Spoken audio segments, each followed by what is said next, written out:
Boa noite. Amém. Ainda bem que vocês me deram boa noite também, né? Eu quero convidar você a abrir comigo a palavra do Senhor em 1 Samuel, capítulo 7. Nós estamos estudando o livro de 1 Samuel aos domingos e hoje chegamos aqui no capítulo 7. Nossa intenção hoje é ver todo esse capítulo, ok?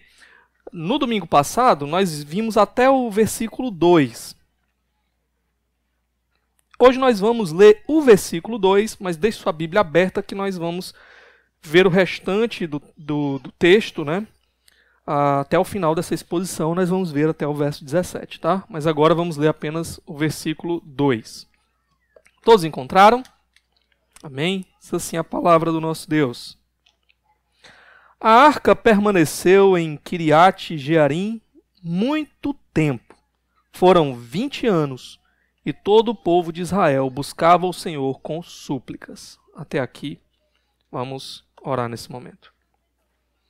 Ó Deus, obrigado por termos a Tua palavra diante de nós.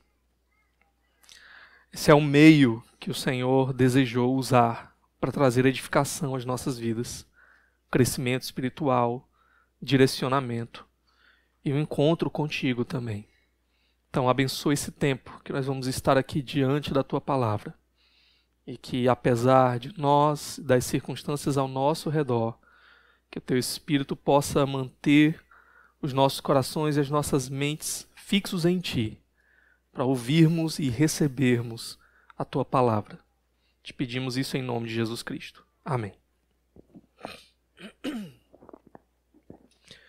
Meus irmãos, há uma verdade que a Bíblia apresenta para nós em todos os lugares. É a verdade que nós somos pecadores. A Bíblia diz que não há um justo, nenhum sequer. A Bíblia diz que todos pecaram e a uma se fizeram inúteis, que estamos, portanto, destituídos da glória de Deus. Você pode ver um relato disso que eu estou falando com muita clareza lá em Romanos capítulo 3. E a grande questão é que, como pecadores, nós estamos fadados a colher as consequências do nosso pecado. E as consequências do pecado, o salário do pecado, como diz a palavra de Deus, é a morte. As consequências do pecado sempre são destruição, ruína, condenação, morte. A grande questão para nós, então, há algo que possa ser feito?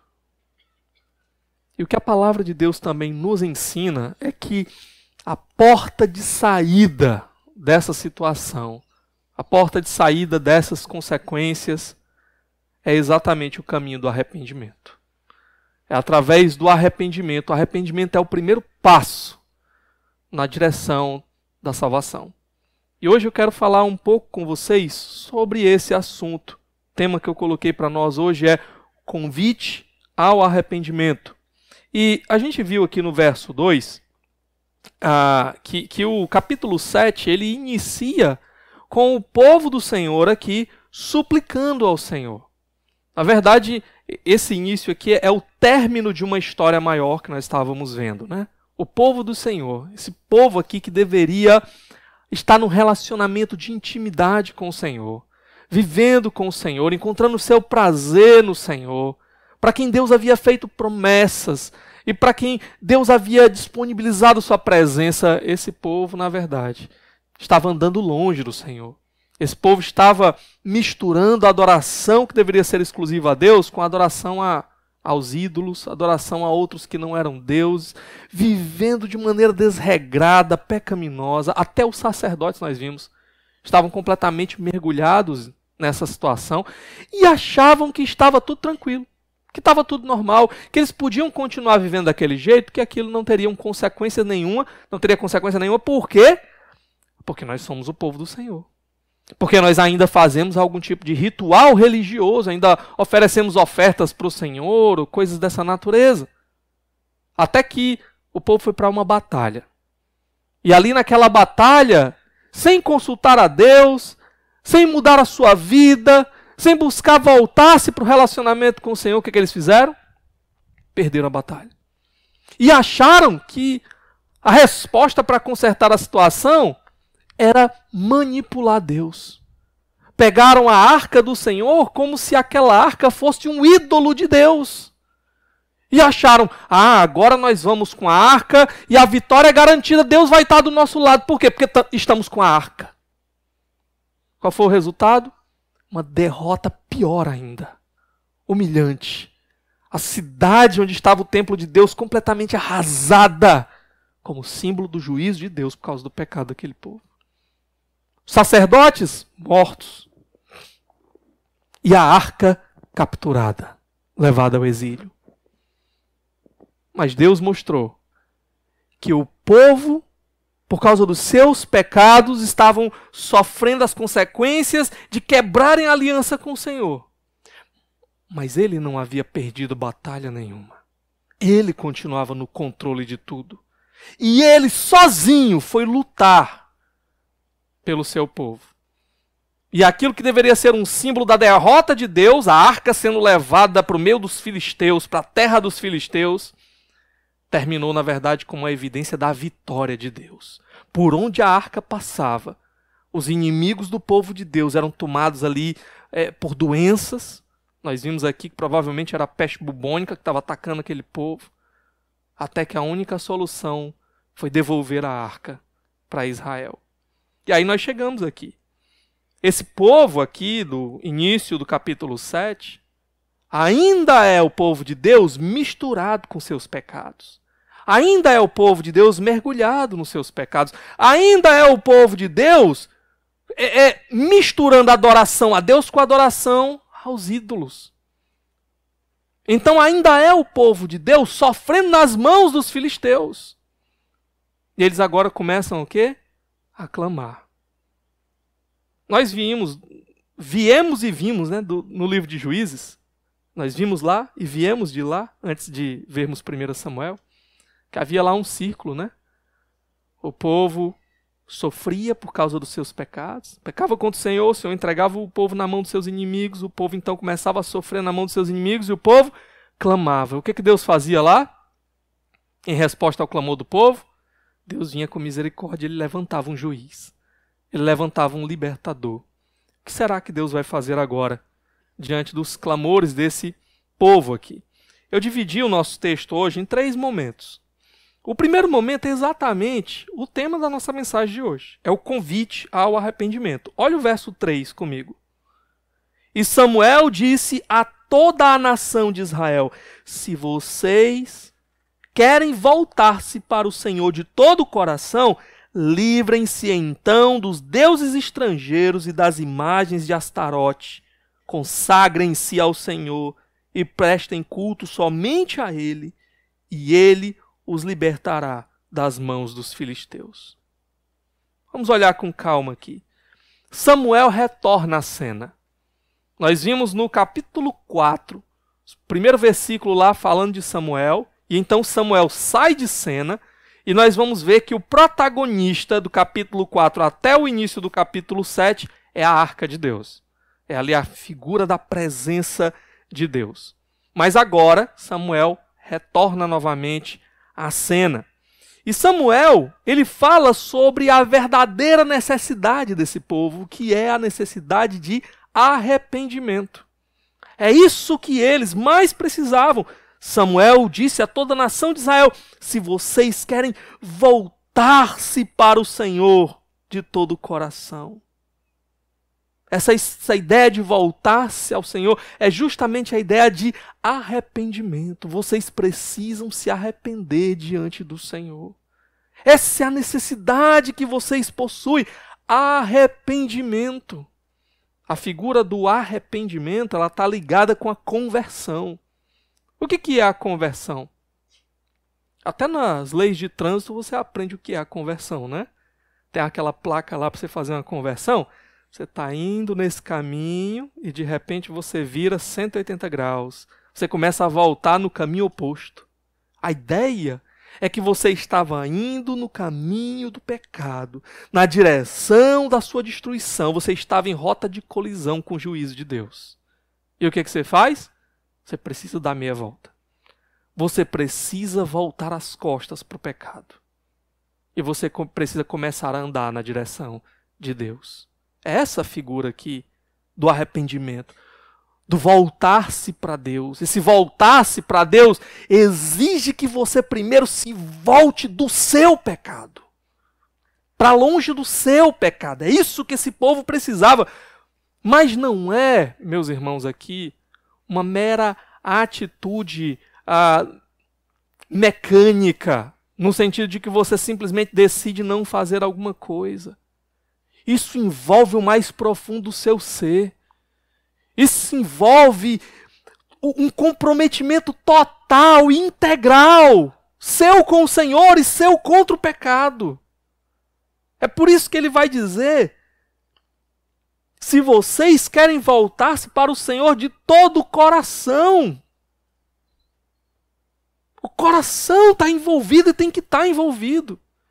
E quando nós vamos para a palavra de Deus, nós vemos que a ideia do coração, ela tem várias questões envolvidas ali. Não é um mero sentimento. O coração é como se fosse quem você é de verdade. Nós podemos até encenar papéis, nós podemos até tomar decisões que parecem alguma coisa para as pessoas, mas o coração é quem nós somos realmente.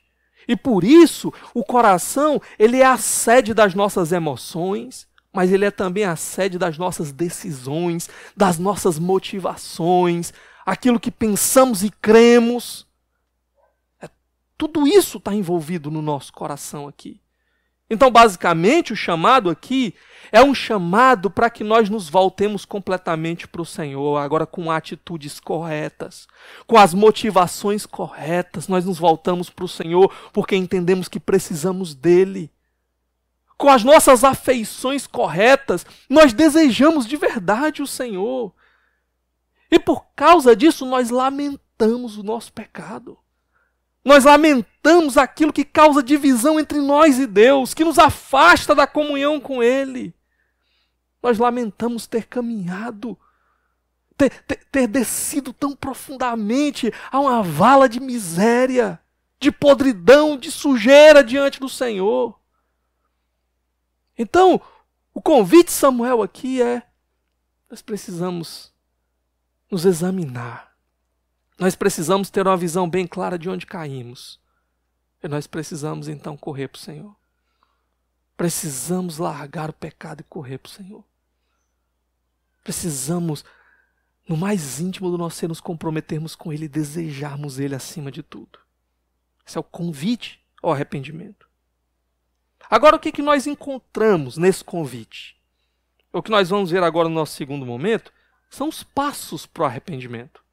Ele vai dar 2 passos, que eu já toquei aqui, mas nós vamos aprofundar um pouco mais. O primeiro passo é o lado negativo do arrependimento. Por lado negativo, que eu quero dizer é aquilo que você tem que deixar, aquilo que você tem que perder.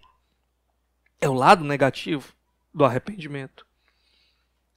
Quando nós vamos para o Senhor, sempre nós estamos nos comprometendo a abrir mão de alguma coisa. Quando nós damos um passo na direção do Senhor, nós estamos ao mesmo tempo nos comprometendo a abandonar alguma coisa. O que é essa alguma coisa que nós estamos nos comprometendo a abandonar?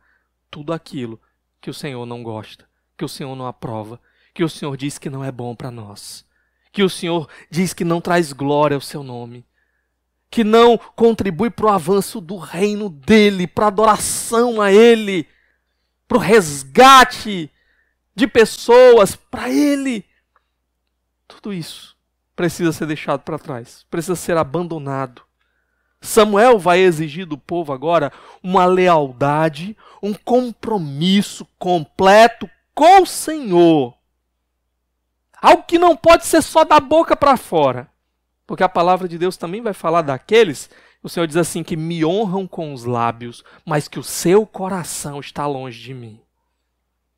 Quem são aqueles que me honram com os lábios, mas o seu coração está longe de mim?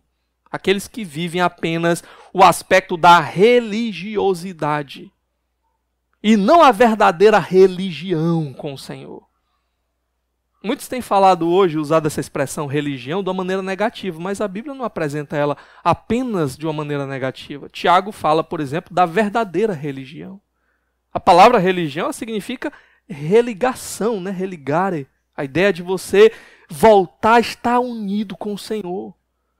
Mas a religião, enquanto apenas uma casca, apenas em atitudes externas, exteriores, isso sim, o Senhor vai dizer.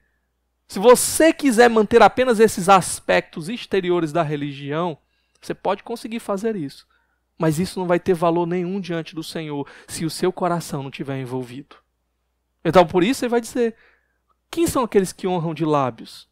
Aqueles que dizem, eu sou do Senhor, eu tenho um compromisso com o Senhor, eu vivo para o Senhor, eu amo o Senhor. Olha só, nos dias de culto eu estou lá na igreja. Eu dou dízimo, dou oferta. Entenda, nada disso. Essas palavras, elas não estão erradas. Essas atitudes, elas não estão erradas. O problema é se estas palavras e essas atitudes não estiverem conectadas com um compromisso real e completo do seu coração com Deus. Eu digo que amo o Senhor, eu cumpro ali algumas atividades religiosas, mas no meu privado, ou quando ninguém está vendo, longe daqui, eu vivo como um ímpio. Minhas motivações são erradas, os meus desejos são errados, minhas atitudes são erradas. O Senhor espera compromisso integral e completo, não só com os lábios, mas com todo o coração.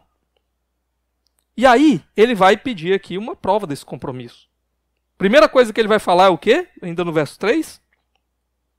E Samuel disse a toda a nação de Israel, se vocês querem voltar-se para o Senhor de todo o coração, livrem-se então dos deuses estrangeiros e das imagens de Astarote. Primeira prova, evidência de que eles de fato estavam querendo aqui buscar o caminho do arrependimento. Voltar a seu compromisso completamente com o Senhor. Era que eles tinham que se livrar de alguma coisa. O que é que eles tinham que se livrar aqui? Os falsos deuses. Apresentados aqui como os Baalins e as Astarotes. O que eram aqui os Baalins e as Astarotes? A gente já viu que o deus principal dos filisteus era Dagon. Mas Baal também era adorado pelos filisteus como uma espécie de filho de Dagon. E Astarote é como se fosse a esposa de Baal. Só que haviam inúmeros tipos de Baal e de Astarotes. Imagens e esculturas que eram usadas não só pelos filisteus, pelos povos ali de Canaã, mas pelos próprios israelitas. Olha o problema aqui. Um povo que diz, Yahvé é o nosso Deus. Yahvé é o nosso Senhor. Mas nós também adoramos Baal, nós também adoramos Astarote. Na nossa casa tem lugar para Yahvé, mas também tem um altar para Baal, para Astarote e para quantos mais puderem nos ajudar na nossa vida diária.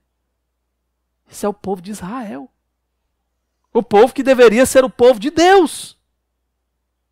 Entregues completamente a esse tipo de adoração, dividindo o culto a Deus com o culto a outras coisas. Meus irmãos, por que eles se apegavam a Baal e Astarote? Porque Baal e Astarote eles eram considerados como se fossem uma espécie de deuses da fecundidade, da fertilidade. E, inclusive, algumas mitologias, a ideia era de que no relacionamento de Baal com Astarote é que caía a chuva. Era Baal e Astarote que, portanto, daria para eles, e aqui nós estamos falando de uma cultura basicamente agrária, a comida. Eram eles que iam fazer as plantas florescerem, a colheita se multiplicar, mas não só isso, porque eles eram da fecundidade também. Então eram eles que iam fazer com que as mulheres tivessem filhos, que era extremamente importante para essa cultura. Então a ideia é, nós adoramos o Senhor já mostrou o seu poder no passado, Ele nos livrou de muitas coisas, mas sabe, tem um especialista aqui, nós aprendemos com esse povo ao nosso redor, que tem um especialista, ou alguns especialistas, em garantir para nós boas colheitas, comida, prosperidade, filhos. Então nós adoramos o Senhor, mas nós adoramos esses também. Essa era a mentalidade desse povo aqui. E a grande questão é que nós muitas vezes olhamos para esse povo, porque nós não temos mais Astarotes e Baals, né? Baalins na nossa casa, e nós somos muito apressados em dizer o quê? Olha que povo tolo, não é? Ainda bem que eu sou muito diferente desse povo. Muito diferente. Eu não faço essas coisas, né? Eu não tenho esses ídolos dentro da minha casa, esses deuses na minha casa. Deixa eu só lembrar um detalhezinho para vocês, tá? Ezequiel, o profeta Ezequiel, lá no seu livro, ele vai falar um detalhe muito importante. Ele vai dizer que o povo construiu deuses dentro dos seus próprios corações. Ele fala de um tipo de idolatria muito mais sutil, que não era promovida por meio da confecção de ídolos, mas que se dava na esfera do próprio coração. Algo mais profundo, mais difícil às vezes de detectar, mais escondido. Uma vez, um tempo atrás, estava participando de uma conferência teológica e um dos palestrantes, ele estava falando exatamente o seguinte. Ele diz, olha, nós olhamos para alguém tirar um pedaço de madeira e daquele pedaço de madeira confeccionar um ídolo e se curvar diante daquele ídolo e achar que aquele ídolo vai responder às suas orações. Nós olhamos para isso e nós dizemos, que ignorância, que tolice, como é que isso ainda acontece em pleno século XXI? Lembrando que essa crítica já era feita pelos profetas do Antigo Testamento, eles zombavam. Eles falavam isso assim em tom de brincadeira, mostrando a tolice. Diz, você corta um pedaço de madeira, joga no fogo, de lá sai um ídolo. Ele diz, de fato nós somos um povo muito evoluído, nós não fazemos isso. Nós pegamos um pedaço de madeira, a gente corta aquele pedaço de madeira, a gente transforma aquilo em papel, daquele papel nós fazemos o papel moeda e nós vivemos agora por ele. E nós nos curvamos agora diante dele. Somos um povo mais evoluído, né? Temos ídolos mais evoluídos. A grande questão é em quem nós confiamos. Em quem nós confiamos de verdade. Quando as coisas saem do nosso controle, onde o nosso coração repousa? Onde o nosso coração espera? Será que é em Deus mesmo? Não, no desespero eu clamo, meu Deus! Ok, mas quem traz paz para o seu coração? Quem traz tranquilidade para o seu coração? Por que quando, por exemplo, o emprego fica ameaçado? Por que quando, por exemplo, acontecem imprevistos na sua administração doméstica, e então o seu dinheiro ele escorre pelo ralo e a conta está no vermelho, por que ficamos completamente desesperados? Por que quando a saúde está ameaçada e não conseguimos resolver de imediato o nosso problema, por que então ficamos tão desesperados? Onde é que está a nossa segurança? Onde é que está a nossa paz? Será que está em Deus mesmo?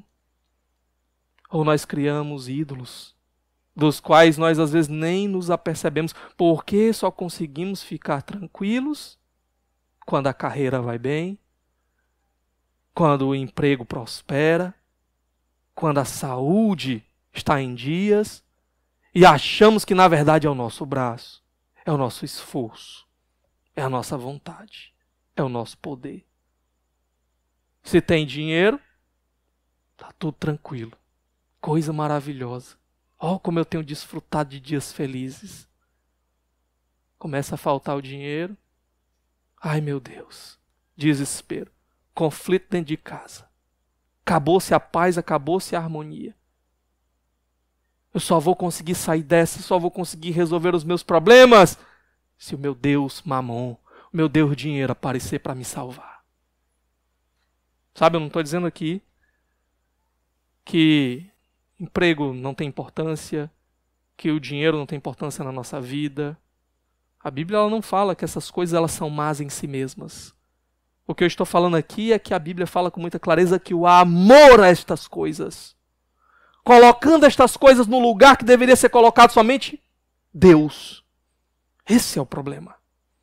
E quando nós então achamos que o que vai nos trazer felicidade, alegria, harmonia, paz, segurança é o dinheiro ou a nossa própria capacidade de manter as coisas debaixo do nosso controle. E então nós vamos nos esquecendo de Deus.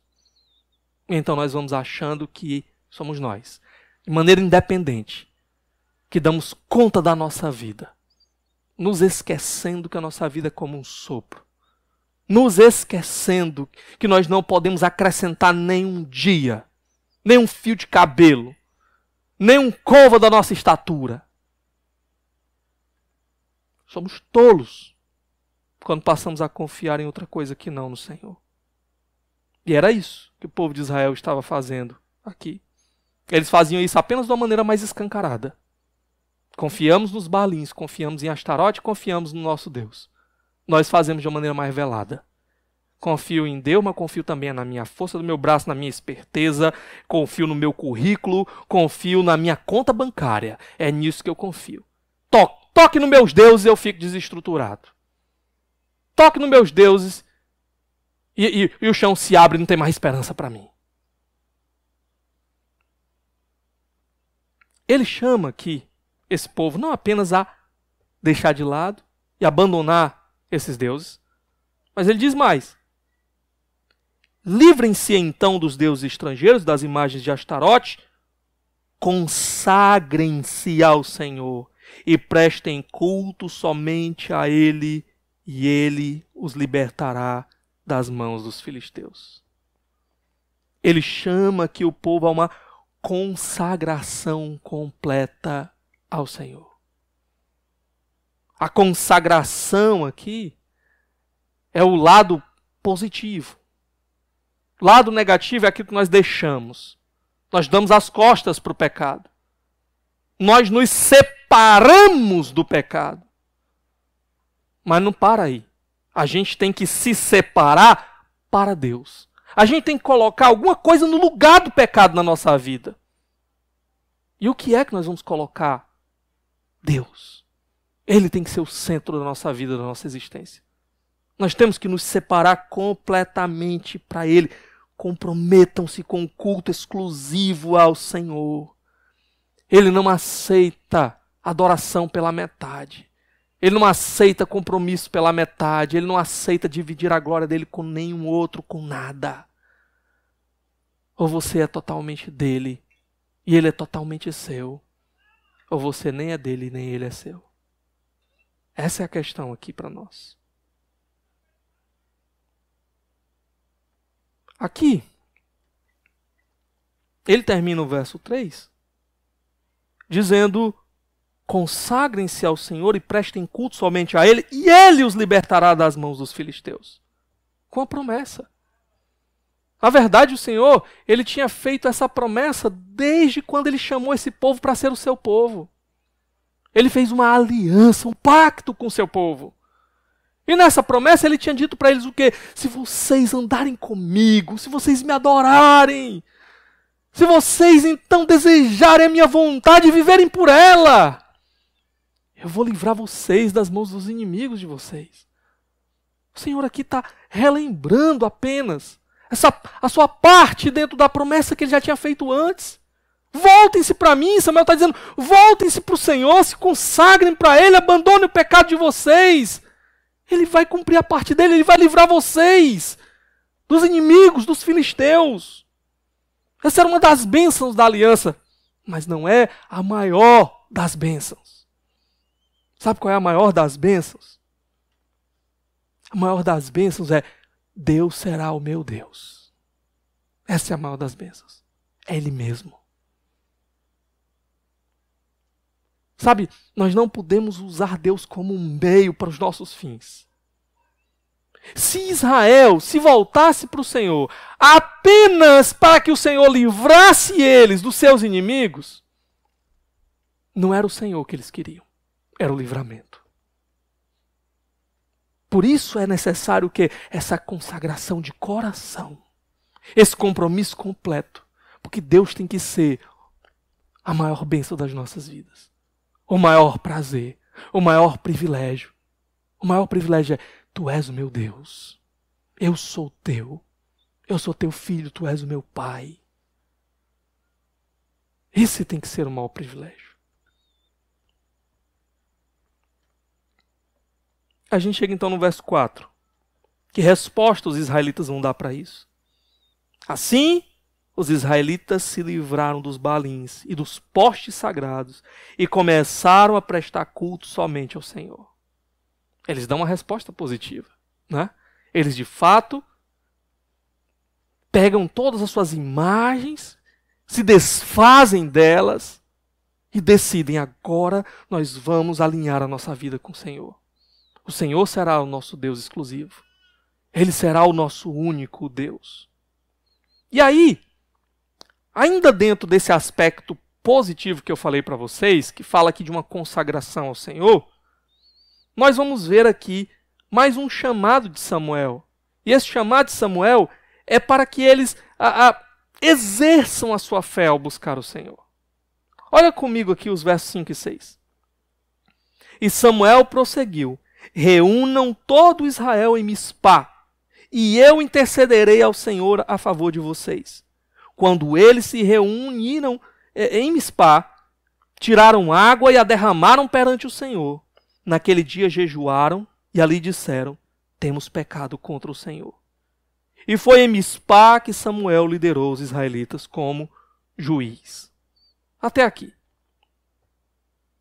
Samuel ele vai convocar Israel. Convocar Israel para se aproximar do Senhor. E o que existe aqui nesse passo de aproximar-se do Senhor? Nós lemos aqui sobre oração, e nós lemos aqui sobre intercessão. Samuel diz que ele vai interceder por eles, e Samuel, nesse aspecto, ele se coloca como um sacerdote do Senhor, intercedendo em favor do povo, um mediador entre Deus e o povo. A gente vai falar sobre isso depois um pouco mais. Mas Samuel ele estabelece que a oração ela é o caminho para a nossa comunhão com o Senhor. Sabe, irmãos, deixa eu dizer uma coisa para você. A oração ela não funciona apenas como um espaço onde nós apresentamos pedidos a Deus. É claro que existe esse lugar na oração. Nós colocamos as nossas causas diante do Senhor. Colocamos diante do Senhor com muita honestidade aquilo que nos aflige, aquilo que nos incomoda, aquilo que desejamos, aquilo pelo que estamos passando. Nós entregamos nas mãos do Senhor. Mas a oração também é um lugar para buscarmos comunhão com o Senhor.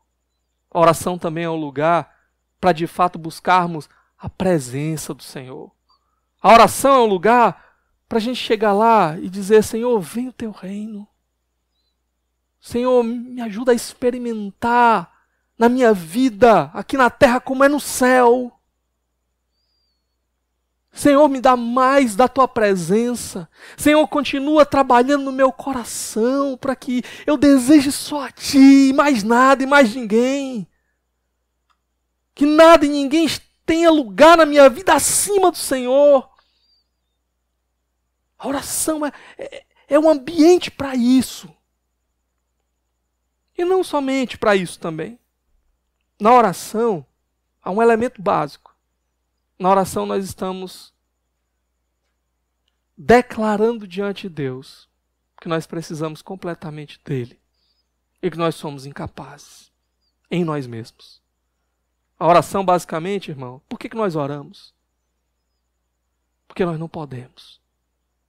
Por que nós oramos? Porque nós sabemos que, se não for o Senhor, nós estaremos perdidos. Nós sabemos, na oração nós desconfiamos de nós. Na oração nós sabemos, e por isso nós pedimos: seja feita a tua vontade. Porque na oração nós sabemos que às vezes nós pedimos o que não deveríamos pedir. Na oração nós reconhecemos que às vezes nós não sabemos orar como convém. E que a vontade do Senhor ela é boa, perfeita e agradável para nós. Então na oração nós estamos dizendo para Deus, não importa que palavras estejamos usando, mas se estamos orando de verdade, nós estamos dizendo para Deus: Senhor, faz alguma coisa. Porque eu sou fraco. Eu sou limitado. Eu sou finito, eu sou pó, eu sou pequeno. Eu preciso que o Senhor faça o que eu nem sei fazer. O que eu nem sei pedir, o que eu nem sei o que é bom. Eu preciso que o Senhor venha e faça. Então, nesse caminho aqui de consagração ao Senhor, de busca pelo Senhor, já aparece de imediato Samuel dizendo: eu vou orar por vocês. Mas há também um outro elemento aqui. A confissão de pecado. Ele diz: quando eles se reuniram em Mispá, ainda no verso 6, tiraram água, derramaram perante o Senhor, naquele dia jejuaram e ali disseram: temos pecado contra o Senhor. Essa confissão de pecado.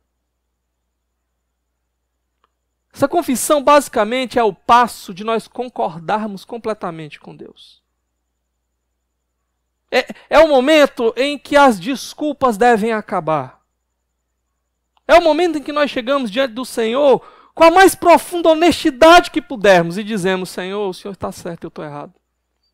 Eu tenho realmente pecado contra Ti, Senhor. Senhor, isso que eu tenho feito, eu tenho pecado. Isso que eu tenho desejado, eu sei que o Senhor não se agrada.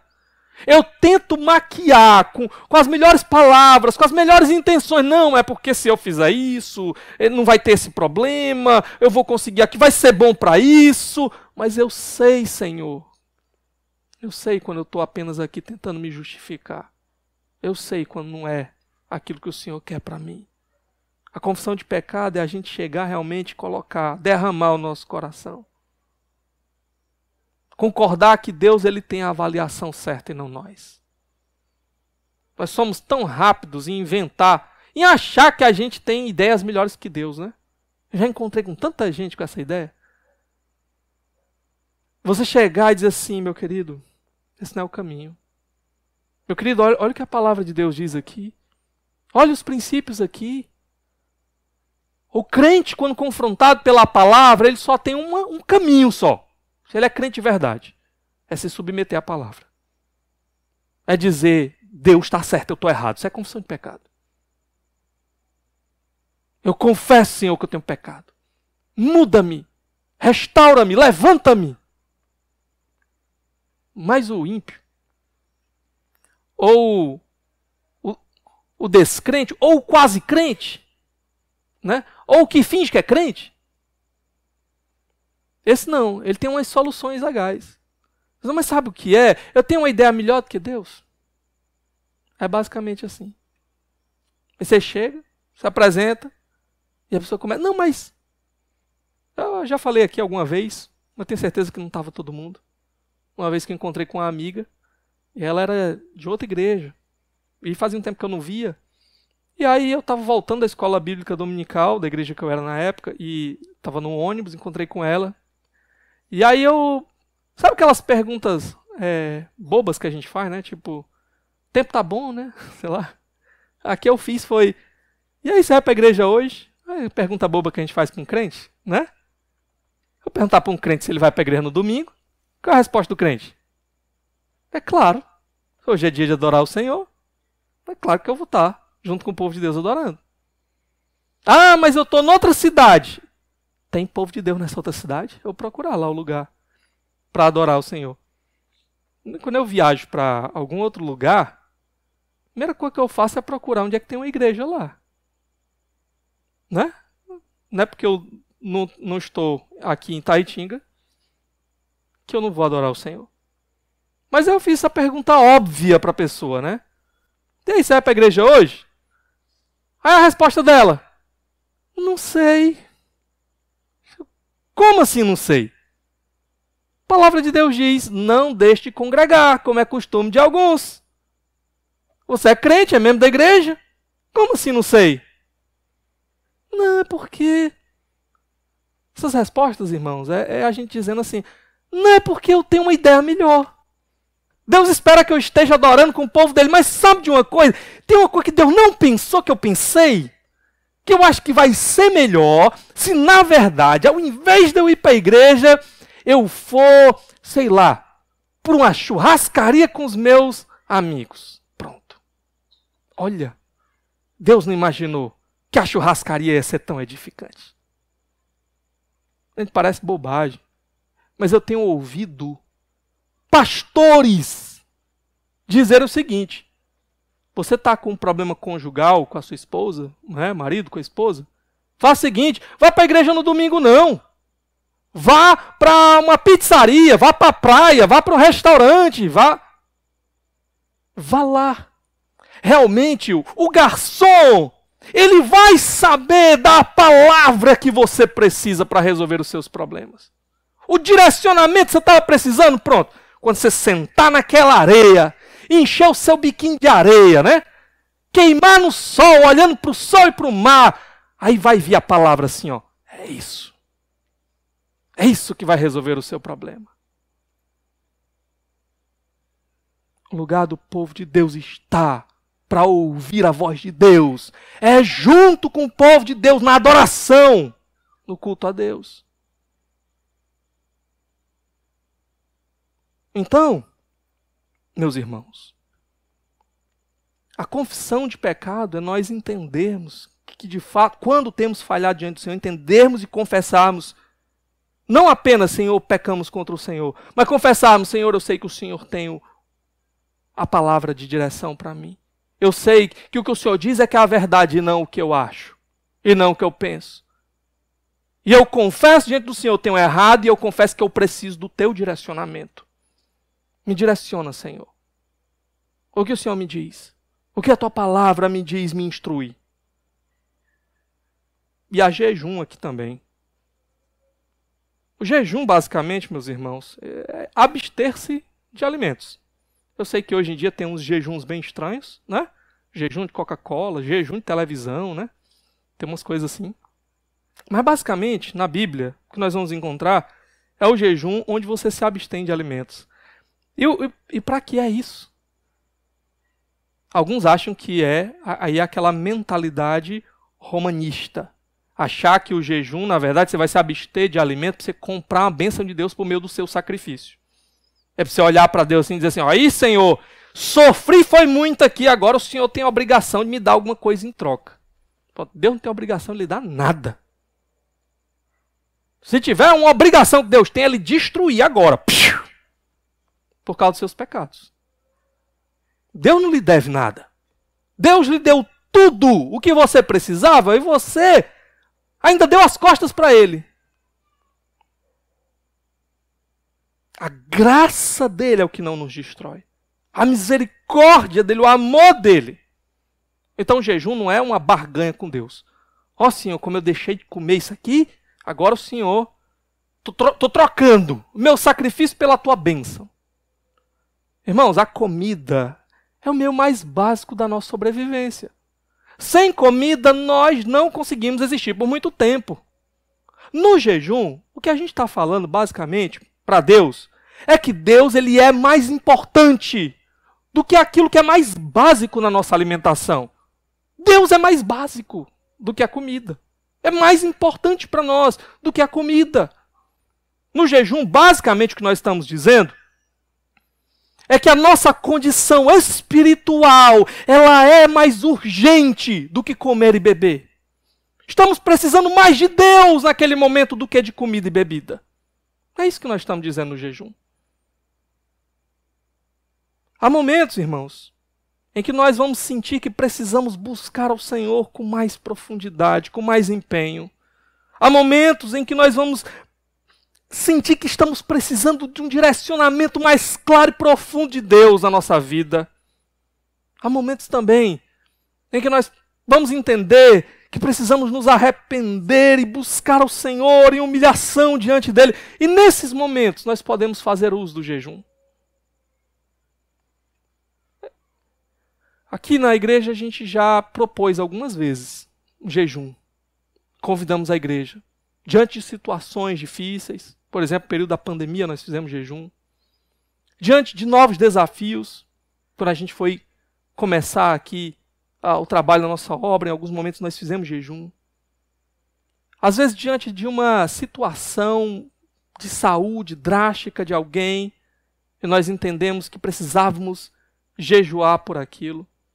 O jejum ele não é algo obrigatório, no sentido que é determinado pelas Escrituras, um período certo que você tem que fazer a cada semana ou a cada ano. Mas o jejum é algo disponível para nós.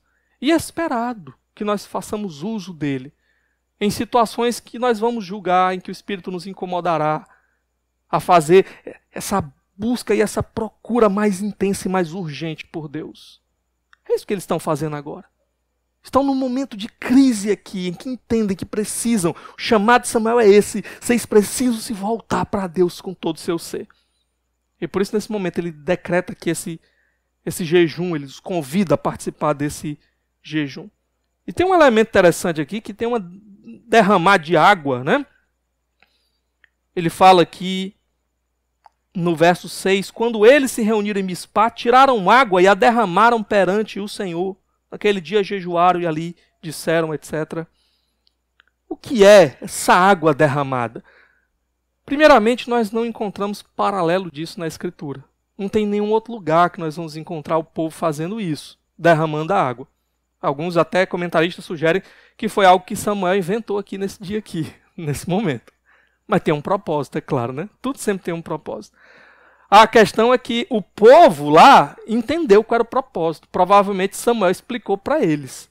Mas o narrador aqui se esqueceu, né? Que a gente não estava lá. Então ele não disse para nós aqui qual era o propósito. Sugestões, tá? Uma das sugestões é que essa água aqui estava ligada ao jejum. Eles jejuariam não apenas de alimento sólido, mas também de água. Então daí a ideia, vocês veem que logo em seguida eles vão falar sobre jejum, né? Então a ideia é que eles naquele momento derramaram sua água como uma atitude muito prática, dizendo, nós não vamos beber e nós não vamos comer. Nós vamos buscar o Senhor. Uma outra possibilidade é que a água, ela muitas vezes está ligada à purificação na Bíblia. Então, aqui pode ser um sinal de purificação. Um sentido de que nós vamos buscar o Senhor, nós precisamos que o Senhor nos limpe, nos lave, nos purifique. Ezequiel, por exemplo, falando da nova aliança, promessa da nova aliança que o Senhor faria, ele vai dizer que ele nos aspergirá com água. Ok? Com água limpa, com água pura, nós vamos ficar limpos e puros. Então, pode ter relação com alguma destas questões aqui, tá? E uma não necessariamente também tira a outra de cena, né? Agora, um detalhe interessante também é o finalzinho do verso 6. Ele diz assim, e foi em Mispá que Samuel liderou os israelitas como juiz. Olha aí, Samuel, ele era juiz. Nós vimos do livro de Juízes, né? Viemos do livro de Juízes. Vimos que Eli ocupava também essa posição de juiz, e agora nós chegamos em Samuel. E Samuel ele vai ser, na verdade, o último juiz de Israel. Depois de Samuel, nós vamos entrar no período da monarquia, dos reis de Israel. Ok? Agora, um detalhe interessante é que Samuel ele é apresentado como o oposto de Eli e dos filhos de Eli. Eli era o juiz, os filhos de Eli eram sacerdotes, eles deveriam ter liderado o povo não apenas para a batalha com a arca, eles tinham que ter liderado o povo para Deus, para buscar a presença de Deus. Aquilo que eles não fizeram, Samuel está corrigindo aqui. E há um detalhe também interessante, é que Samuel já foi apresentado para nós como profeta. Aqui ele está sendo apresentado como sacerdote, ele intercede pelo povo e daqui a pouquinho ele vai fazer um sacrifício. E agora nos é dito também que ele é juiz, esse líder da nação de Israel. E isso, meus irmãos, Samuel ele prefigura aquele que vai ser sacerdote, aquele que vai ser profeta e rei. É chamado isso na teologia de o ofício tríplice de Jesus. Jesus ele é descrito na Bíblia como profeta, aquele que fala da parte de Deus para o povo. Como sacerdote, aquele que intercede por nós diante do trono da graça de Deus, assim como o sacerdote entrava no Santo dos Santos, o sumo sacerdote. Jesus, que é apresentado como sacerdote segundo a ordem de Melquisedeque, não cessa de interceder por nós diante do trono de Deus. E ele não apenas oferece sacrifícios por nós, ele é o próprio sacrifício no nosso lugar.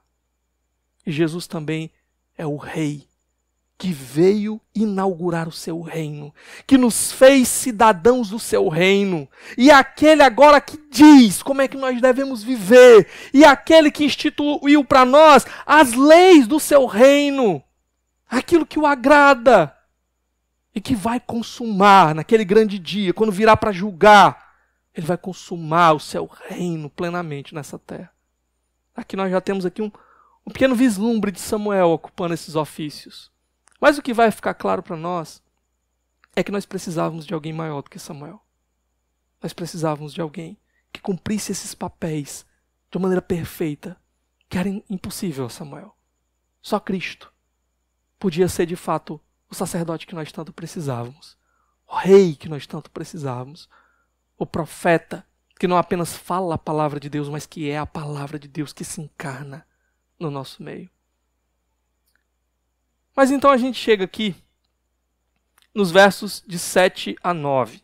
Olha aí comigo.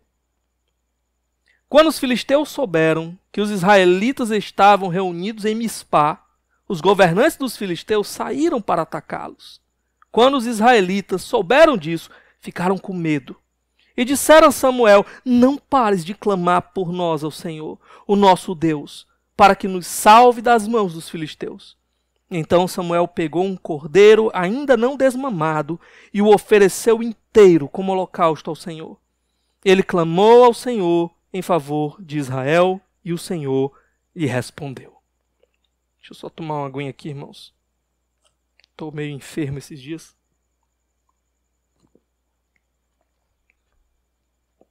Até que a garganta está resistindo bem.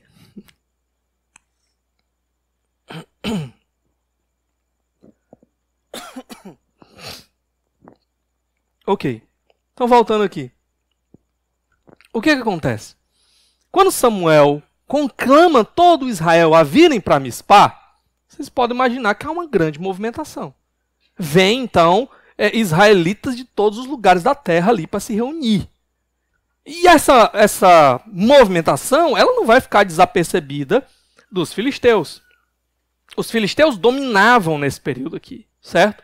E eles tinham também uma espécie de espiões, digamos assim, que passavam para eles relatórios de guerra. Então, assim, eles sabiam de uma coisa. Não era período de festa religiosa. Não era, por exemplo, a Páscoa aqui. Então, festa das cabanas ou algo. Não havia uma justificativa plausível para esse povo estar se movimentando todo em direção a Mispá. Então, isso já automaticamente acendia o quê? Um alerta. Outra coisa, eles estão ali realizando cerimônias religiosas, jejum, buscando ao Senhor, oração, etc. E era muito comum esse tipo de cerimônia antes do povo entrar em guerra, como uma etapa de preparação para a guerra. Então, o que os filisteus já imaginam? Esse povo está se preparando para guerrear com a gente. A gente precisa, então, atacar primeiro. É isso que eles vão fazer aqui, né? Se reúnem para atacar os israelitas. E quando Israel sabe, rapaz, o exército está vindo aí dos filisteus. Eles ficam com medo. Porque eles já perderam uma vez. Lembra que eles se reuniram lá em Ebenezer, né? Foram lá lutar e lá eles perderam a batalha? Pronto, eles se reúnem aqui e sabem que o exército está vindo contra eles e eles ficam com medo. E o que eles fazem? Ao invés de eles fugirem correndo, cada um para sua barraca, eles permanecem ali e eles pedem a Samuel: não cesse de interceder por nós. Isso aqui, irmãos, é uma atitude de fé. É uma atitude de confiança. O que esse povo está dizendo, e eles dizem: o nosso Deus vai nos salvar. O nosso Deus vai nos libertar. O nosso Deus vai nos dar vitória. Eles passam a confiar no Senhor e não mais neles mesmos, não mais nas suas artimanhas, nos seus truques. Eles agora dão esse passo de plena confiança no Senhor. É muito interessante que os autores do Novo Testamento, eles vão colocar exatamente essas duas coisas para nós, como o caminho de nos voltarmos para Deus. Arrependam-se e creiam. É isso que eles estão fazendo aqui. Já falamos aqui sobre os passos do arrependimento. E esse passo positivo na direção da consagração, da busca pelo Senhor e de exercer a sua fé. É nesse momento que eles confiam no Senhor. E aí, automaticamente, é feito aqui o sacrifício. Samuel pega aquele cordeiro ainda não desmamado e faz o sacrifício. Era comum, o cordeiro de um ano, né, deveria ser apresentado para o Senhor. Então, um cordeiro que ainda mamava. E qual é a ideia desse sacrifício? Basicamente, a ideia é, nós nos arrependemos, nós estamos diante do Senhor, mas nós ainda temos o problema da culpa. Nós somos culpados pelos nossos pecados. O que a gente pode fazer então para resolver o problema da culpa? Esse sacrifício, ele era o sacrifício apresentado no lugar da culpa. O alvo do arrependimento é conduzir ao perdão do Senhor. Sabe, quando Deus ele nos visita e ele nos faz perceber com muita clareza como é que tem sido a nossa vida, como a gente está mergulhado num lamaçal de pecado, como a gente tem vivido de um jeito que não agrada a Ele. O objetivo de Deus não é que a gente fique maluco arrancando os cabelos, numa depressão profunda pro resto da nossa vida, não. Só curtindo ali os efeitos do arrependimento. Não. É a gente correr para Ele e receber perdão, restauração. Esse é o objetivo. E como é que a gente lida com o problema da culpa? Sacrifício. Sem o derramamento de sangue não há perdão. Precisava aqui do derramamento do sangue. Um inocente, sem defeito, que era morto no lugar do pecador culpado. Basicamente, o que o sacrifício ele dizia com muita clareza é: eu deveria ser sacrificado. Eu deveria ser morto. Mas alguém foi morto no meu lugar.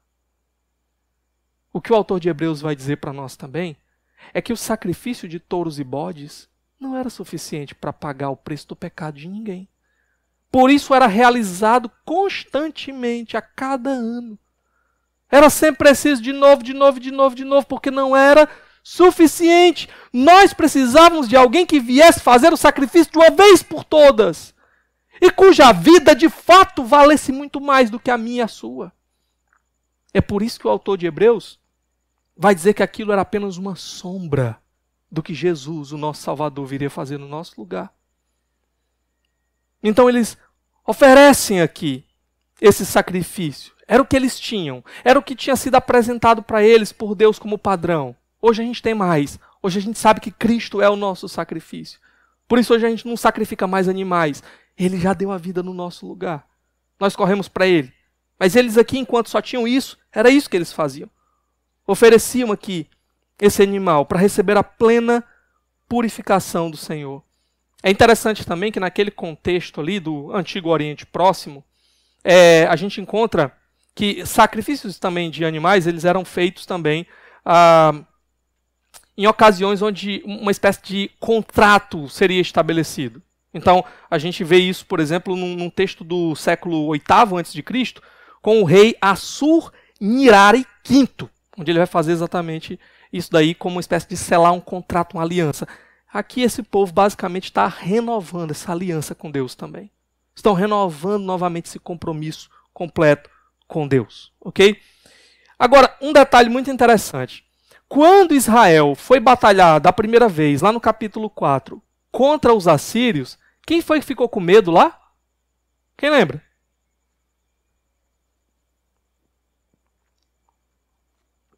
Está exigindo muito, né, pastor? Lembrar lá. Os assírios ficaram com medo. Quando eles ouviram que a arca do Senhor tinha entrado lá, no arraial, e o povo fez aquele barulhão recebendo a arca, eles ficaram com medo. Eles disseram: os deuses estão vindo guerrear contra a gente, estamos perdidos. Só que o que eles fizeram? Só que eles disseram assim: sejam homens e vamos para a batalha. Por quê? Porque se a gente se entregar aos pontos agora, nós vamos virar o quê? Escravos deles. Ao invés deles serem os nossos escravos. Então é melhor a gente morrer lutando do que a gente se entregar para ser escravo. Basicamente foi essa a decisão deles. E quem foi que perdeu a batalha? Essa é fácil.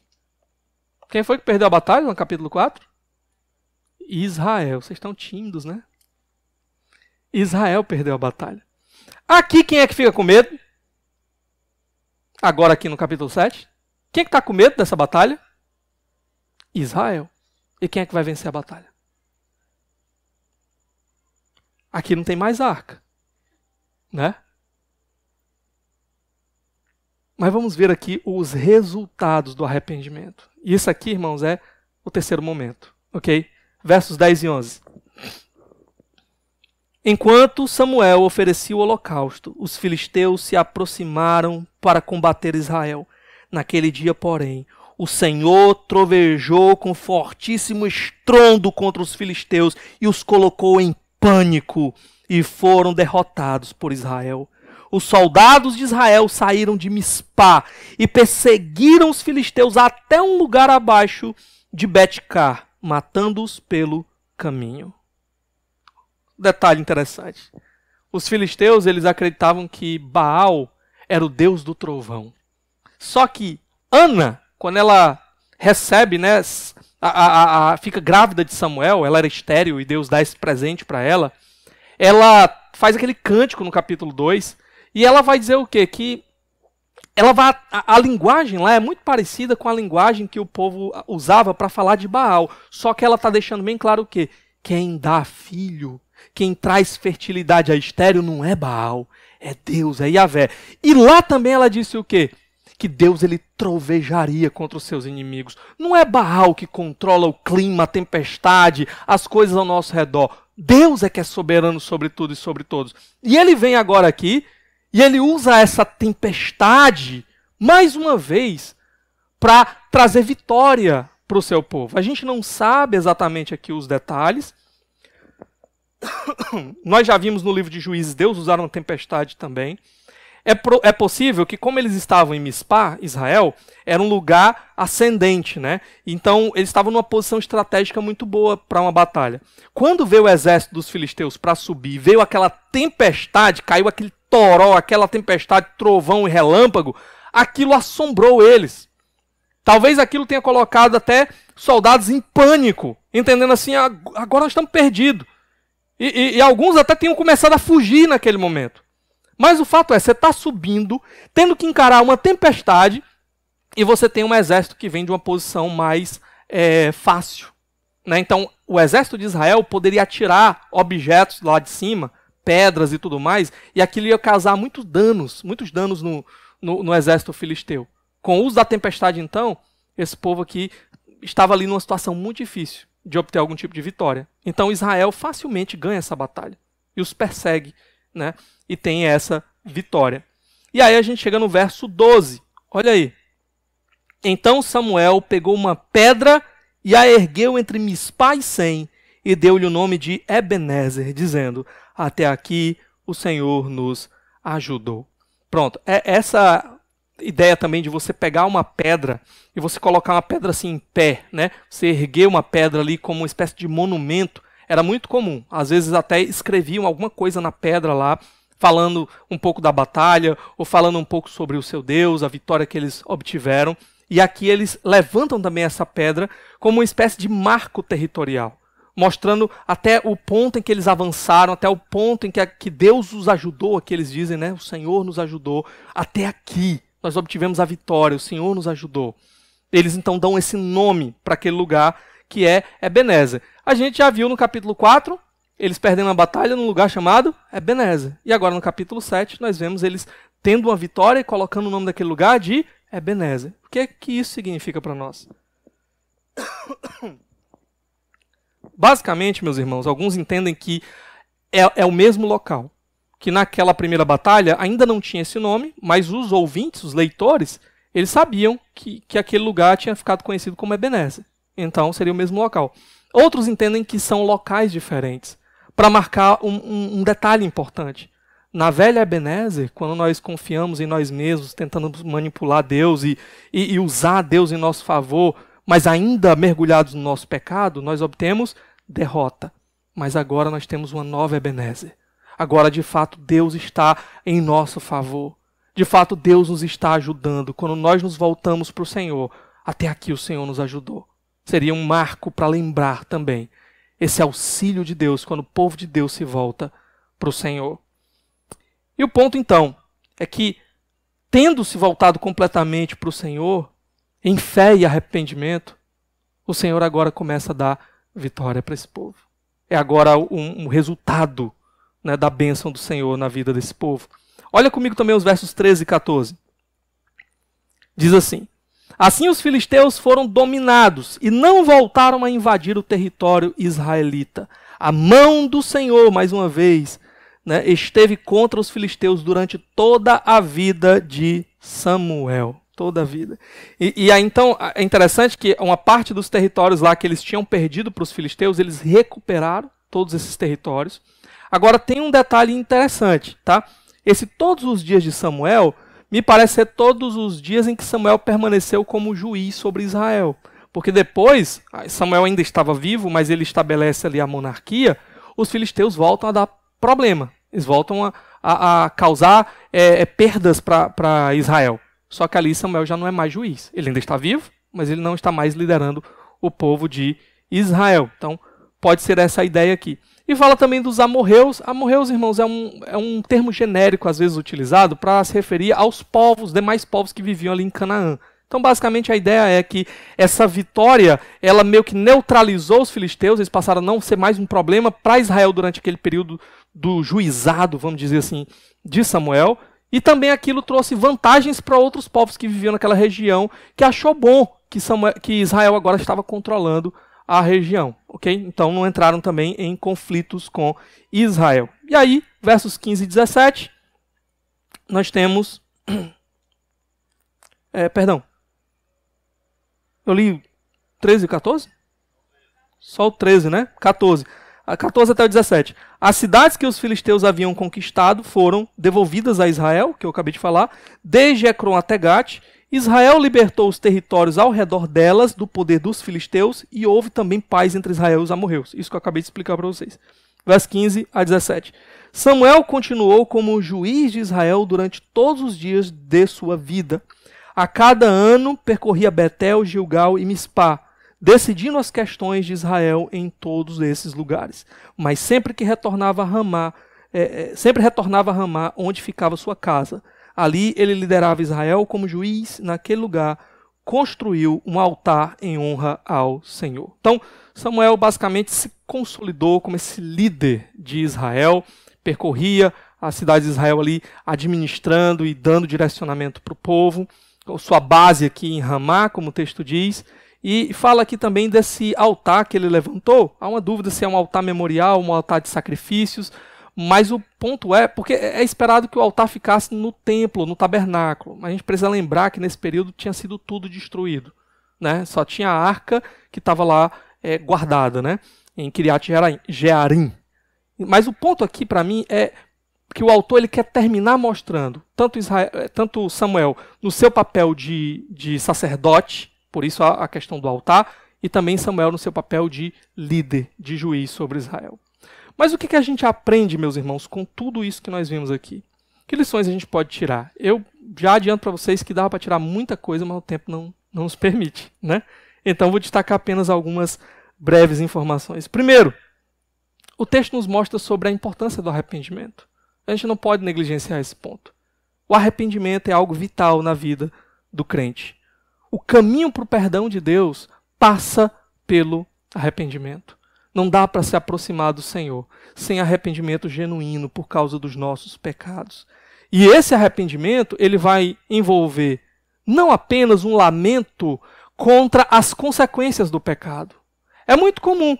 Você fez uma coisa errada, aquilo vai trazer consequência ruim sobre a sua vida, aí você vai lamentar o quê? A consequência. Ai, olha o que eu perdi. Ai, olha o que eu estou passando. Deus não espera isso. Deus espera que você lamente o próprio pecado que você cometeu. O arrependimento genuíno, ele vem com essa convicção. Meu Deus, como é que eu pude fazer isso contra o meu Deus? Como é que eu pude viver dessa maneira contra o meu Deus? Por isso, o verdadeiro arrependimento, ele vai trazer também abandono do pecado. Se você diz que se arrepende, mas você não dá um passo na direção do abandono do pecado, isso não é arrependimento. Pode ser amargura, pode ser lamento, pode ser o que for, mas não é arrependimento. O verdadeiro arrependido, ele se envergonha daquilo que ele fez e por isso ele não quer mais fazer aquilo contra o seu Deus. Esse é o verdadeiro arrependido. Outra coisa que a gente aprende, mas antes disso, eu coloquei até uma ideia, né, que eu estava imaginando para deixar mais claro essa noção para nós. Tá? Eu botei que o pecado, ele é como, imagina a situação, você no meio do mar, do alto mar, você caiu lá, pastor, eu não sei nadar, imagina que você sabe nadar. Tá? E aí o que acontece? Pega uma pedra com o triplo do seu peso e coloca nas suas mãos. Você pode ser o maior nadador do mundo. Você só vai escapar de lá se você soltar aquela pedra. Se você não soltar aquela pedra, você vai afundar com ela. E você vai ser devastado, você vai morrer. Com o pecado é a mesma coisa. O pecado é como essa grande pedra que está querendo te arrastar para o fundo do mar. Enquanto você se mantiver agarrado com ela, você só vai colher destruição. Você precisa soltar. Você precisa abandonar. Você precisa deixar para trás. Você precisa deixar ela afundar nas profundezas do mar para que você encontre vida. O arrependido é aquele que abandona. É aquele que solta a pedra para encontrar a vida. Ok? Um outro elemento muito importante que o texto coloca para nós também é a importância da fé, da confiança no Senhor. O lado positivo. Não basta só soltar a pedra. Você tem que se voltar para o Senhor. Você tem que correr para o Senhor. Você tem que nadar para o Senhor. A verdade é que você só vai conseguir soltar o seu pecado, soltar aquilo que quer te afundar, aquilo que quer te afogar, se o próprio Senhor vier em teu socorro. Se o próprio Senhor operar em você. Sabe qual é o problema de muita gente que está perdida? Não é que eles não sabem que precisam abandonar o pecado. Não é que eles não sabem que estão fazendo algo que é errado. Se você for agora mesmo, sei lá, naquele bar mais sujo, naquele bar assim mais nojento, né? Com a música mais ruim que tem e com o bebo mais chato deitado em cima da sinuca, se você for agora lá e você acordar ele assim e perguntar assim, ei, você acha que o que você está fazendo é pecado? Ele vai dizer, é pecado. Você acha que o que você está fazendo agrada a Deus? Não. Por que você não solta? Por que você não abandona? Porque eu amo o meu pecado. Porque eu acho que o pecado é o que vai trazer felicidade para mim. A alegria que eu sinto, o prazer que eu ainda desfruto nessa vida é o prazer que o pecado me proporciona. O problema, então, daqueles que estão se perdendo, é porque Deus não é mais prazeroso para eles do que o pecado. Deus não é mais importante para eles. Não é mais amável para eles do que o pecado.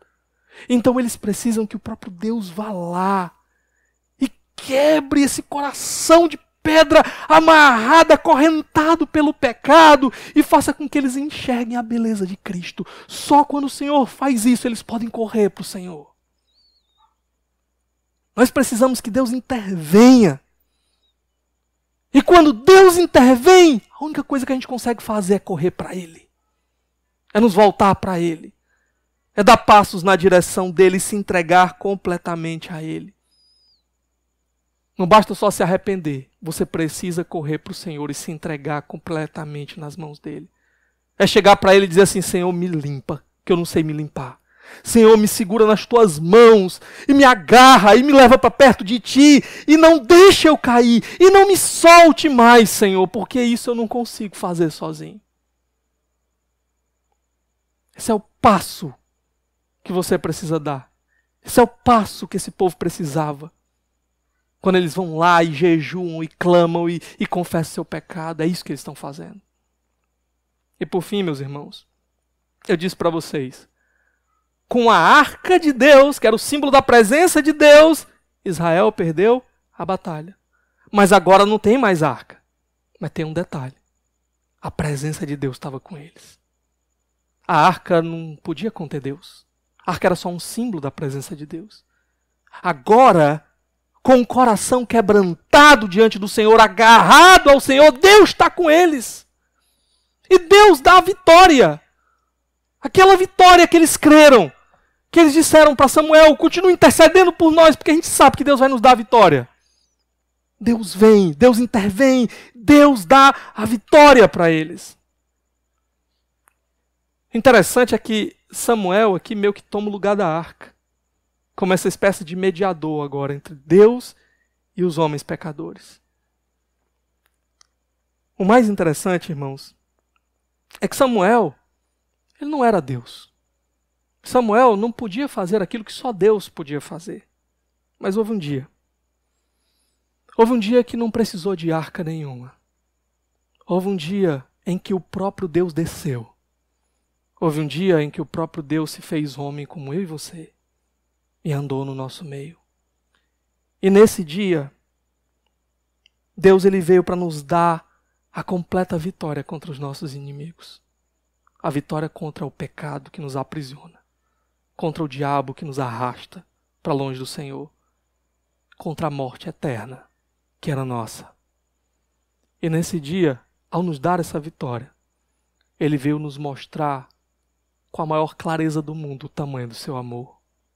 Eu olho para Israel, eu olho para esse momento e eu fico pensando, meu Deus, como é que esse povo que se curvava diante de outros deuses, dizia que adorava o Senhor, mas estava lá envolvido em toda sorte de prostituição. Esse povo que só merecia que o Senhor abandonasse eles, de repente esse povo se volta para o Senhor e o Senhor vem. E esse povo, mesmo quando estava lá no pecado, o Senhor se deixou ser levado como um exilado para longe da tua terra, como símbolo de tua fraqueza, para lutar sozinho contra esse povo. Contra os inimigos desse povo, para mostrar o teu amor por esse povo. Como? Por que esse amor? Mas, irmãos, isso não se compara, essa demonstração de amor de Deus, aqui da sua bondade, sua paciência, seu compromisso com o seu povo, não se compara ao que Ele revela na cruz. Não se compara ao que Ele revela quando Ele pega o próprio Filho dele e dá. E diz, vocês deveriam morrer, vocês deveriam ser condenados, mas eu estou dando meu Filho para morrer por você. Eu estou dando meu Filho para sofrer a condenação que era sua. E Cristo vem, se faz homem, diz, a ira deveria cair sobre eles, mas que ela caia sobre mim. Como explicar esse amor? Como é que Deus pode ter olhado para mim e para você, sabendo quem eu e você somos de verdade, sabendo quem eu e você somos por dentro, sabendo como eu e você vivemos a nossa vida, sabendo quantas tolices o nosso coração buscou e desejou. E Ele pode olhar para mim e para você e dizer assim, mas eu vou te amar. E porque eu vou te amar, eu vou dar o meu Filho para morrer por ti. E Jesus vem e olha para mim e para você e diz, eu vou tomar aquela cruz no teu lugar. Que resposta nós podemos dar? Senão a do arrependimento. Senão a de correr para esse Deus que nos amou tanto. Eu quero convidar você a orar nesse momento. Se colocar diante dele. E se você percebe que tem vivido longe do Senhor, você possa confessar o seu pecado, possa buscar o arrependimento diante do Senhor e possa clamar a Ele e correr para Ele nesse momento. Vamos orar?